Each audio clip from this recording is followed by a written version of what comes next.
Phillip. Hi, Leah. Good to see you again. To see you too. So I moved to the country a couple of years ago, Leah, Yeah. and I've been working in indigenous communities, and what I've noticed is because I have a spiritual background like yourself, where we went through an awakening process, my experience of guides or even of spirit was something that I had experienced quite often. And what I noticed was that the more I worked in a certain community, for example, the indigenous population, I noticed that my guides began to change. And so they were elders that were starting to sort of step forward. It's really interesting because the Aboriginal elders, when they communicate with me, and these are the elders on the other side of life, so they would be clearly non-visible, well, to most anyhow.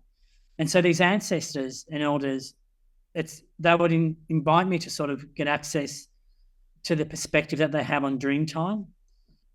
You know, it's almost as though what is happening is there's sort of this experience that I'm having that's quite fluid, and it's disconnected from the 3D anchoring that usually we have as a physical body. And my perception of reality and its limitations are sort of shifting. And so it's very much being invited into these Aboriginal elders' experience of what they call dream time. And an example of that is this state of reality being, quite human, feels quite fluid. Whereas, when I dream, and I remember quite a few of my dreams recently, the elders are also in the dreams as well, and it feels that there's no separation between my dream state, or what we know as a dream state, to my 3D experience in my awake state. So these last couple of years, being really fortunate to sort of work in some of the indigenous communities as a mental health professional, I've been able to get access to some of these spiritual elders that have really, helped open up sort of this field and bring, a new space into this time that I'm sharing with them. So would you say that that's how guides tend to come in to, like when you get new guides coming in, it's because you're working on a particular project, or say someone else who is planning to, explore their psychic and mediumship abilities, would you then attract a different type of guide into your field, into your space, because that's your intention? Yeah, absolutely, Leo. Great question. So what happens is that the notion of a guide or an angel or even a family member that's on the other side of life, it's crossed over, that they're actually working with us to help us not only just develop a certain skill set that that they may be familiar with, and they sort of want to inform our learning. And so, for example, if I was a mature age student at university, I, would experience guides that on the other side of life possibly have come with an academic background. And so it's very similar to sort of mentoring, is probably a better way to identify what it is that they're doing. And with the Aboriginal elders, because my intention was to provide some mental health support as a part of my career development, and to help me really understand that there is the trauma that certain communities step forward with can be intergenerational. And so they've been able to sort of help guide and manage my development in that regard for sort of their community. And how can people get in touch with their guides to know who their guides are, Well, be able to communicate with them? well, I suspect that people that are listening to us will be inclined to accept that life is continuous, and so there'd have to be an understanding that we're not just our physical forms. That would be the first thing. And engaging guides is having the ability to sort of engage mediumship, and it's something that you and I teach. And they would do that through a term that's called sitting in the power. They can sort of light a candle and watch the candle flicker for about 20 minutes. to try and store their mind into a place of calmness. The idea is that guides, angels, and even our loved family members on the other side of life, their level of consciousness, it's vibrating at a way higher frequency. It's a bit like a fan that spins so fast it's not visible in that spin. And so we really want to be able to center sort of the spirit within and then just invite, the guide or a family member or an angel to draw close. And you learn to become discerning over time, and you connect to that unit of energy. And then again, over time, you'll communicate with that unit of energy.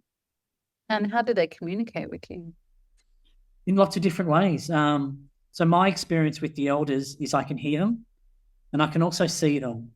And so there is a sense of them standing beside me and feeling very present, very much in the same way, if you and I were to spend some time together and maybe go to a coffee shop and have a coffee and sit, side by side and talk.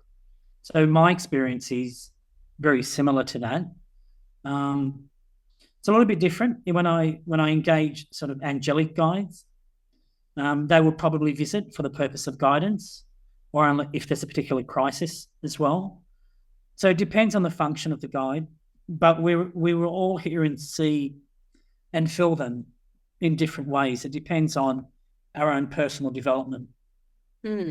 So our own family members that perhaps have crossed over can come in as guides. Yeah, absolutely. They can do that as well, although it doesn't happen that often.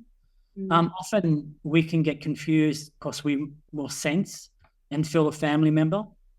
It does occur, but not as frequently as we think it would. If we notice our family members around often, it's because they love us and they're watching out for us.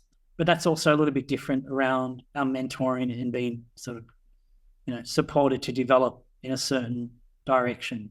If we were to do an exercise right now, what could we do to connect with our guides? There's a lot of people that don't enjoy meditation, Leah, and so I think we need to allow for that as well. One of the things that I would often say to people that join our groups that are new, if meditation isn't your thing, that's okay. But what I would suggest is just sit quietly and close your eyes and just sort of focus on your breathing. And if you're able to do that for at least 5 or 10 minutes, just send a thought out to the universe, send a thought out beyond you, and imagine you're sitting on a park bench. And obviously this is internal in your quiet state. And just invite a guide over, say someone who is, and you do it sort of telepathically through your mind. You send a message out and you can say, someone who is watching over me, who's mentoring me, can you please make yourself known, but appear on the bench beside me? And so you would just, create the image that you're sitting on a bench in a park, and then you'll notice generally the energetical shift. So that's definitely an exercise, that could occur. Yeah, that's a great But if you want, let's do that. Let's do it for about a minute. So, we'll get you to close your eyes. And as you close your eyes, just take a deep breath. Sit, well done. And so when you take a deep breath, focus on the air that is going through your lungs. Just have the experience of that. Well done. And as you notice that you're focusing on your breathing, you'll also become aware that your mind will begin to calm.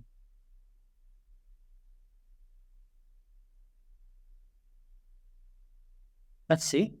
Well done. So you take another deep breath and allowing the tension from your shoulders to shift and to sort of loosen and be released.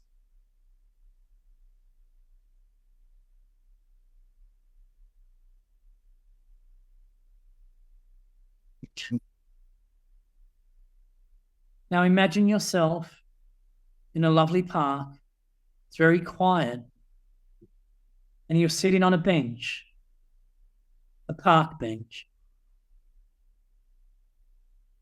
And there's absolutely no one around. But you can smell the grass. the lawn had been mowed earlier that morning.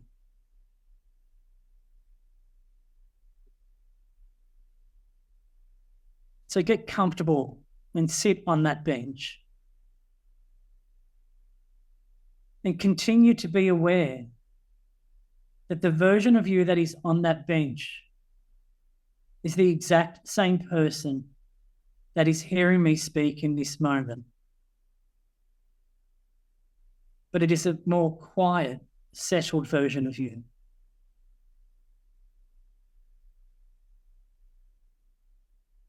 And I want you, with the power of your mind, send out the thought, the invitation, and say to a guide that watches over me, one that has my highest purpose,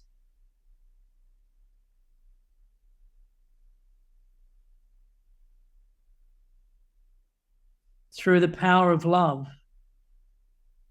I invite you to come and sit beside me on this park bench. So as you do that, through the power of thought, just continue to breathe and gently sit in to the space on that bench. And you'll notice it's either to the left of you or the right. The energy begins to shift. It's almost like the temperature begins to shift. And you'll notice a breeze, a wind, a very gentle wind that'll blow across your shoulder and your neck. And it'll be very subtle.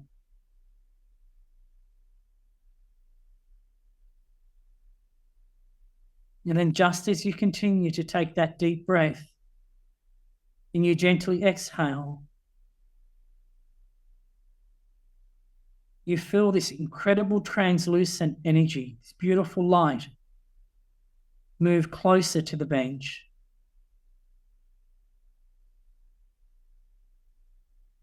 You're doing really well. And then you'll notice that there is an energy that is sitting, and it can present differently to each of us. It could be a beautiful female, someone that would appear very gentle, very sacred,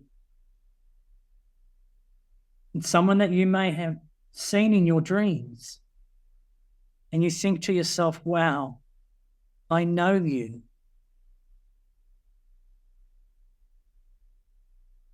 And so just become familiar with that energetical resonance, that feeling. Because that feeling is going to be very specific to your guide. For others, that may be a masculine male energy that comes through. It could be somebody that you know as a family member, or someone who you may have known in a previous life that has wanted to show up to help support you. Whoever it is that has shown up, allow yourself to feel the love and the safety in their presence.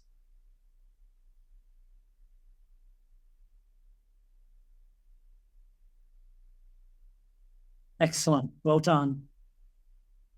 And what I would like you to do before we come back into this space,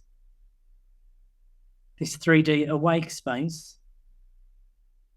I want you to sit in gratitude and thank your guide for all the love and support.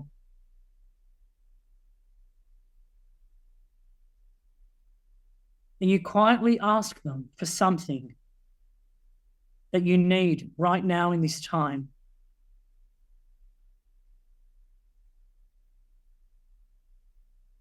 It may be to send a message to a loved one that you miss. It may be to help you with a relationship, finances,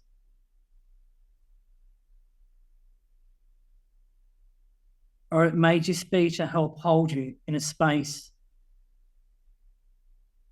in which your trauma won't be as overwhelming as you breathe. And so as you sit in that place of gratitude and thanks, in that one moment of time, you're building up your own experience of knowing what your guide feels like. And before we move away and come back to this 3D space, you can now ask your guide to give you a message for you.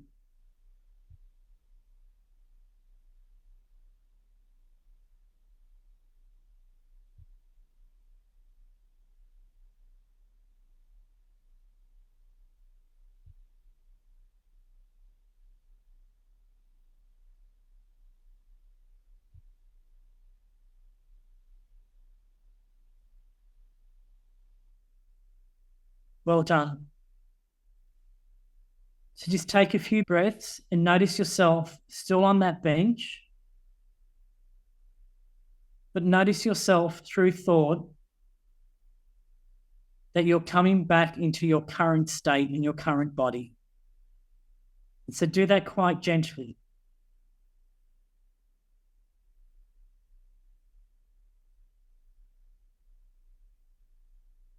Well done. And so now allow yourself to feel your presence land back into this form that you have, your human body.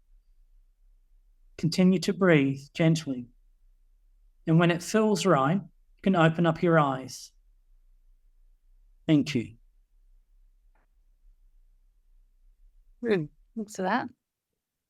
I definitely felt a presence next to me. Oh, excellent. Well done. Did you get a message from them, Leah? I did. Yeah, I did get a message. And it was a very warm and familiar presence next to me. It started off just as light. It wasn't like a particular form of a female or a male, but it did have a definite gentle sort of feminine energy to it. And then when I asked the question, it actually changed color. It went from like a golden light to like a bright, like a brilliant blue, which is interesting. Wow. Yeah, but I hope everyone that's listening also got the sense of a guide stepping close to them. Let us know in the comments if you did feel any presence drawing close, and if you're called to let us know what the message was. Thanks, Phillip. Thank you, Leah. That was great. See you in the next video.